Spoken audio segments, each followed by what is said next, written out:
Дархан аймгийн хэвлэл мэдээллийн салбарт өөрийн гэсэн үг төрхийг бий болгож хил хязгааргүй хэвлэл мэдээллийн орчинд тасралтгүй үйл ажиллагаа явуулж байгаа дархны сэтгүүлчид сэтгүүл зүйн ёс зүй сэдв сургалтанд өнөөдөр хамраглалаа.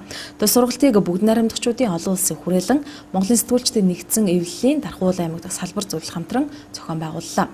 Америк нэгдсэн улсын засгийн газрын хэвлэл мэдээллийн харьяа сүлжээ байгуулга болох олон улсын сургалт хөгжлийн хөтөлбөрийн дарга Джон Мауэр сэтгүүл зүйн ёс зүй, хуурамч мэдээ гэж юу вэ?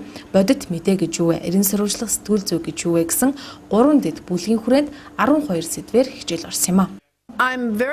Би Дархан хотод байгаа Монголын сэтгүүлчдийн эрч хүчтэй байгаа, хөдөлмөрч байгаа байдлыг хараад маш их өндөр сэтгэлдтэй байна. Сэтгүүлч хүмүүс үнэхээр сайн мэдээ бэлдэж, үннийг хүмүүст хүргэхийн төлөө маш их шаргуу ажиллах хэрэгтэй байдаг. Гэхдээ ингэж шаргуу ажиллахдаа Монгол улсын хувьд давах ёстой даваа бэрхшээлүүд бас их байна.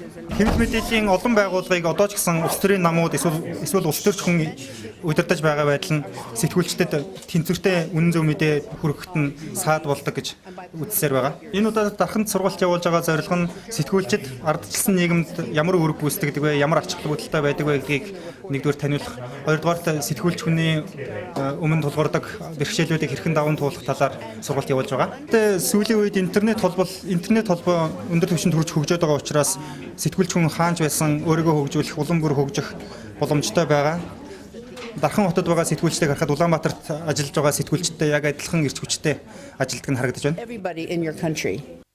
Сэтгүүлчдэд зориулсан энэхүү сургалт нийтдээ хэвлэл мэдээллийн салбарын 20 гаруй уран бүтээлчд хамрагдан өөрсдийн оюун ухаандаа хөрөнгө оруулалтыг нэмлээ.